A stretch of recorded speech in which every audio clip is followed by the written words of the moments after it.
منافق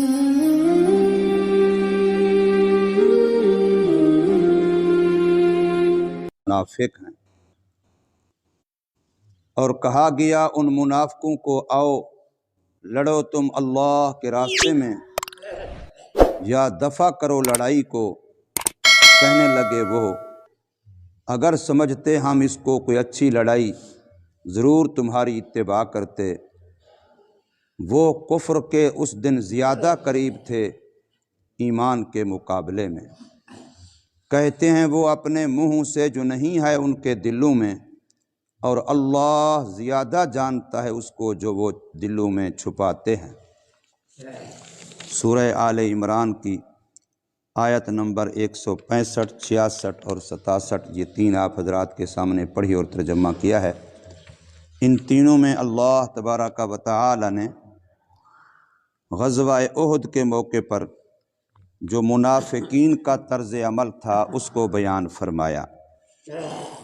پہلی بات، منافقوں نے اس پر واویلا کیا تھا کہ اگر ہماری بات مانی جاتی اور مدینہ طیبہ میں رہ کر کے جنگ لڑی جاتی اور اپنا دفاع کیا جاتا تو احد میں جو ہمارے بندے شہید ہوئے مارے گئے ایسا نہ ہوتا۔ تو اللہ تبارک و تعالی نے اس پر فرمایا کہ اگر آج تمہارے 70 شہید ہوئے ہیں تو اس سے پہلے غزوہ بدر میں ان کے 70 بڑے سردار مارے گئے تھے اور 70 ان کے تم نے قیدی بنائے تھے، تو تم نے تو ان کا ڈبل نقصان کیا تھا، تمہیں تو اس کے مقابلے میں آدھا نقصان ہوا ہے۔ اور ایک حدیث پاک میں یہ بھی آتا ہے کہ جس وقت غزوہ بدر کے 70 قیدی مسلمانوں کے پاس قید میں آ گئے تو اب مسلمان آپس میں مشورہ کرنے لگے کہ ان کے بارے میں کیا کیا جائے۔ ایک یہ تھا کہ ان کو احساناً تبرعاً مفت میں چھوڑ دیا جائے، ایک یہ تھا کہ ان سے فدیہ لے کر کے مال لے کر کے ان کو چھوڑا جائے، تیسرا یہ تھا کہ ان کو قتل کر دیا جائے تاکہ ان کی افرادی قوت ٹوٹے اور مسلمانوں کا رعب ان پر جم جائے، پک جائے، بیٹھ جائے۔ یہ تین صورتیں سامنے آئی تھیں۔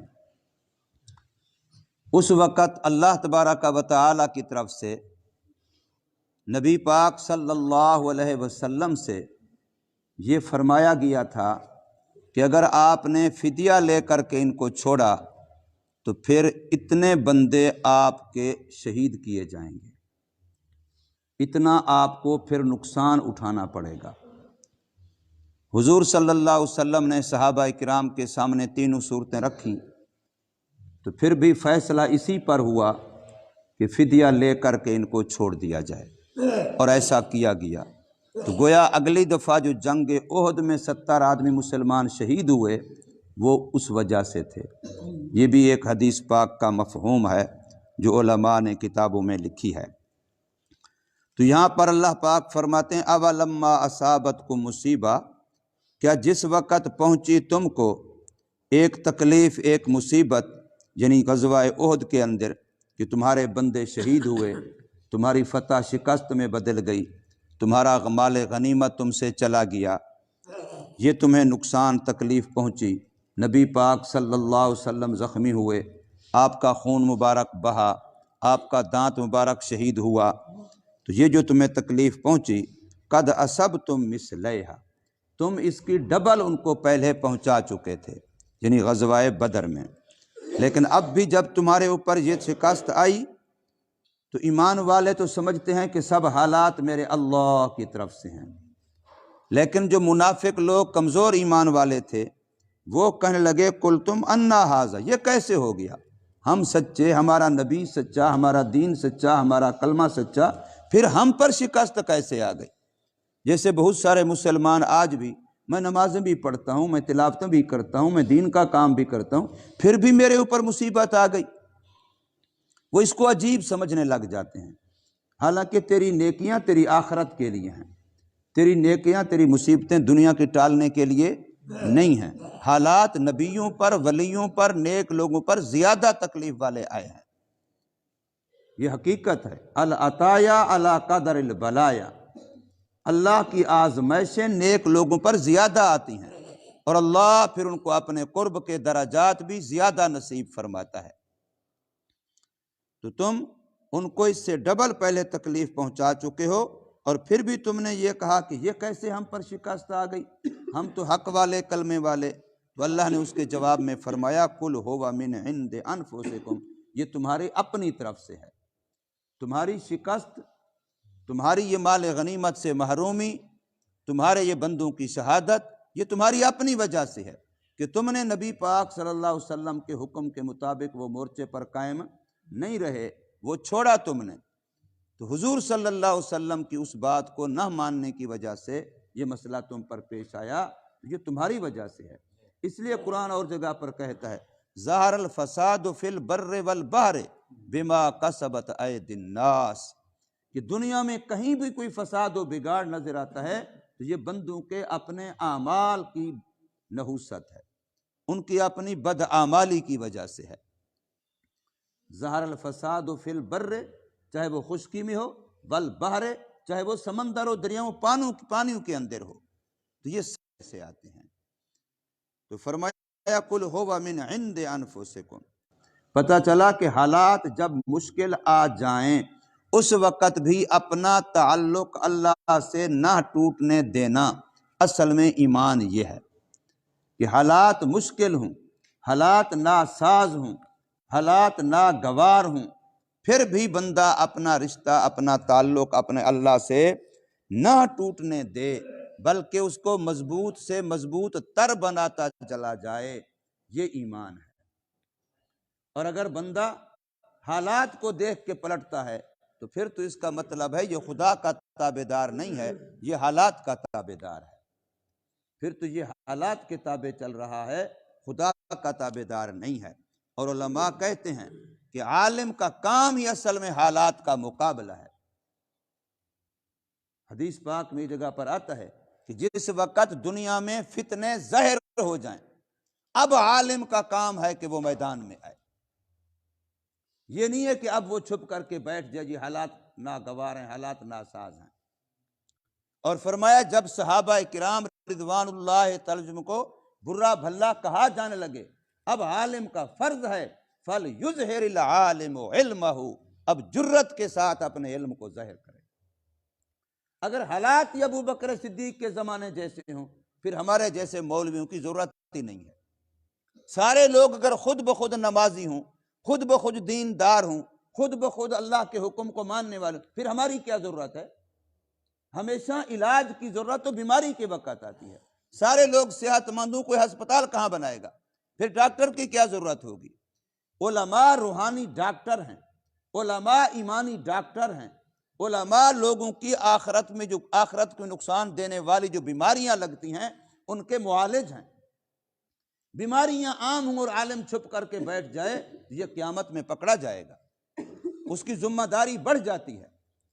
تو اس لیے فرمایا وَلِيَعْلَمَ الْمُؤْمِنِينَ، اور تاکہ اللہ تبارک و تعالی ظاہر کرے ایمان والوں کو، وَلِيَعْلَمَ الَّذِينَ نَافَقُوا، اور تاکہ ظاہر کرے ان کو جو منافق ہیں۔ دنیا کے سامنے پتہ چلے، اللہ تو جانتا ہے، اللہ کے علم میں تو ہے، لیکن اللہ بسا اوقات حالات ایسے بھیج کر کے پتہ لگاتے ہیں کہ بھی اب لوگوں کو پتہ چل جائے کہ عالم کھرا کون ہے، کھوٹا کون ہے، آخرت کا طلب والا کون ہے اور دنیا طلب والا کون ہے، مومن مخلص کون ہے اور منافق کون ہے۔ تو ان منافقوں کو کہا گیا وَقِيلَ لَهُمْ تَعَالَوْا قَاتِلُوا فِي سَبِيلِ اللَّهِ، او اللہ کے راستے میں لڑیں۔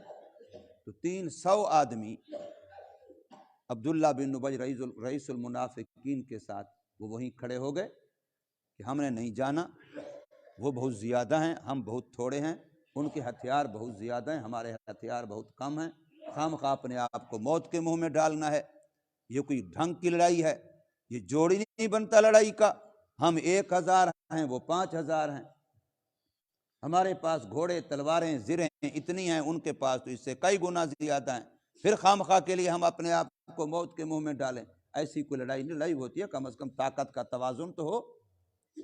یہ مادیت پرستی ہے، یہ وہ ہیں جو اسباب کو دیکھتے ہیں، مسبب الاسباب کو نہیں جانتے۔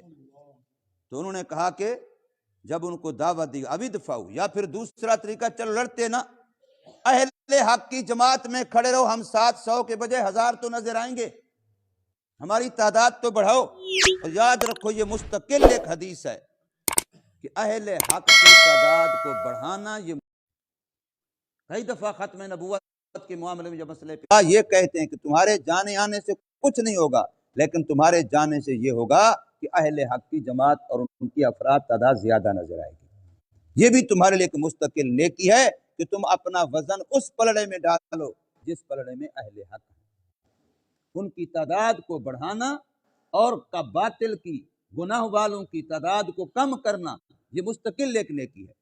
اب محرم کا مہینہ آتا ہے، ہمارے سنی کہتے ہیں تو ہم سنی، آپ کو پتہ ہے ہمارے عقیدے ہم شغل دیکھنے چلے جاتے ہیں، تو جب شغل دیکھنے جائیں گے تو تعداد کن کی زیادہ نظر آئے گی؟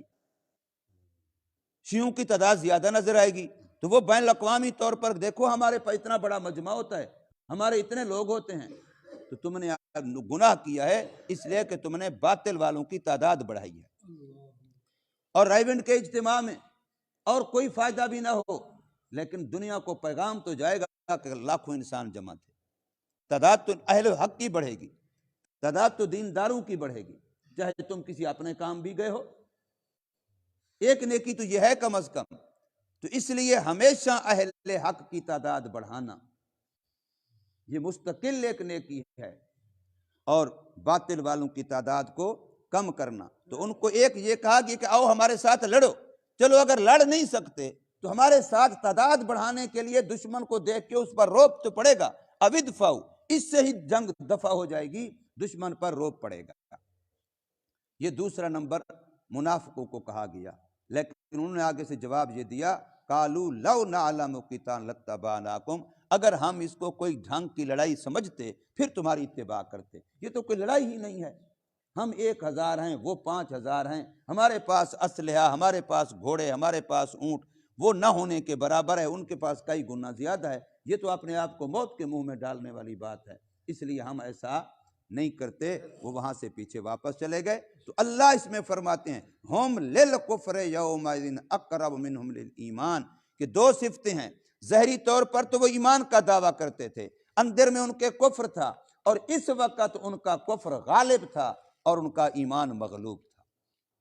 اس وقت وہ جب واپس جا رہے تھے مسلمانوں کی جمعیت کو، فوج کو، لشکر کو چھوڑ کر کے، تو اس وقت وہ کفر کے زیادہ قریب تھے، ایمان سے دور تھے، ورنہ اگر ایمان کے قریب ہوتے تو ایمان والوں کے ساتھ کھڑے ہوتے۔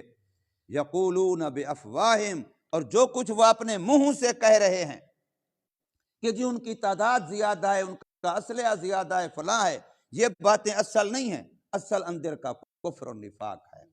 تو فرمایا یقولون، کہہ رہے ہیں وہ اپنے منہ سے جو نہیں ہے ان کے دلوں میں، واللہ بیٹھے ہیں تیری پاک کلام کی نسبت سے بیٹھے ہیں۔ یا اللہ سب کا آنا بیٹھنا، دین کی بات کرنا سننا، نماز پڑھنا اپنی پاک بارگاہ میں قبول فرما۔ یا اللہ ہماری دعا کو بھی اپنی پاک بارگاہ میں قبول فرما، قدم قدم پہ دوستوں کو نیکیاں نصیب فرما۔ یا اللہ درجات کی بلندی عطا فرما، گناہوں کی معافی عطا فرما۔ یا الہ العالمین، اس مجمع میں معصوم بچے بھی بیٹھے ہیں، یا اللہ اور سفید ریش بھی بیٹھے ہیں، یا اللہ تمہیں معصوم بچے جو گناہوں سے پاک ہیں اور دین کے لیے اپنے گھروں کو چھوڑے ہوئے ہیں، یا اللہ ان کی برکت سے ہماری دعاؤں کو قبول فرما۔ اور یا اللہ سفید بالوں والے بزرگ جن کی سفید بالوں سے آپ حیا فرماتے ہیں، یا اللہ ان کی وجہ سے ہماری دعاؤں کو قبول فرما۔ یا اللہ ہمیں دین کی سمجھ نصیب فرما، اور دین پر اپنا جان مال وقت لگانے کی توفیق عطا فرما، اپنی قبر آخرت کی فکر نصیب فرما۔ یا اللہ دنیا کے نقشوں میں جو ہم پھنس گئے، یا اللہ اس زہریلے سانپ نے جو ہمیں اپنی زہری نقشوں میں اور خوبصورتیوں میں پھنسا لیا ہے، یا اللہ تو ہمیں اس سے نجات نصیب فرما۔ یا اللہ مرنا ہے، قبر میں جانا ہے، منو من مٹی کے نیچے جانا ہے، یا اللہ اور یقین ہے، ایمان ہے کہ اپنی زندگی کے ایک ایک عمل کا حساب دینا ہے، ایک ایک بول کا حساب دینا ہے۔ یا اللہ ہم تجھ سے معافی مانگتے ہیں اور اپنی سابقہ غلطیوں سے توبہ کرتے ہیں۔ یا اللہ تو ہماری توبہ کو قبول فرما، اور جتنے دن زندگی کے ہیں ہمیں اس توبہ پر قائم فرما۔ یا اللہ زندگی اسلام والی نصیب فرما اور موت ایمان والی نصیب فرما۔ یا اللہ جتنے صاحب ایمان دنیا سے چلے گئے، خصوصاً ہمارے اعزاء اقارب دور قریب کے رشتہ دار، اساتذہ مشائخ، یا اللہ سب کے درجات بلند کو مزید بلند سے بلند تر فرما۔ جو زندہ ہیں سب کو ایمان اسلام صحت و سلامتیاں نصیب فرما۔ سب کے بچوں کی قسمت مقدر نصیب کو اچھا فرما، دیندار بنا، ماں باپ کا فرما بردار بنا۔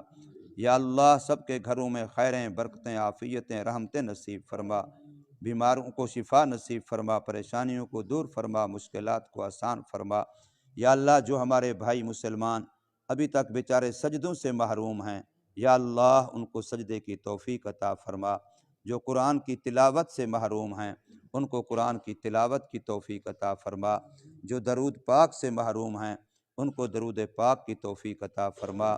یا الہ العالمین جو فرائض جو سنتیں ہم سے چھوٹ رہی ہیں، یا اللہ ہمارے محلے کے ایک ایک فرد کو سنتوں بھری زندگیاں نصیب فرما، شریعت اور دین والی زندگیاں نصیب فرما۔ سب کے گھروں میں یا اللہ دین نصیب فرما، ایمان کامل نصیب فرما۔ سب کی جان مال عزت آبرو کی حفاظت فرما، رزق حلال وسعت کے ساتھ سہولت کے ساتھ بے منت بے حساب نصیب فرما۔ ہر قسم کی آفات سے، بلیات سے، مصائب سے، مشکلات سے، مرضوں سے، قرضوں سے، مالی جان نقصانات سے، ظالم کے ظلم سے، شریر کے شر سے، حاسد کے حسد سے، بدخواہ کی بدخواہی سے، دشمن کی دشمنی سے، نفس اور شیطان کے بہکاوے ورغلاوے سے ہم سب کی حفاظت فرما۔ وصلی اللہ تعالی علی خیر خلقہ محمد وآلہ وصحابہ اجمعین برحمتہ۔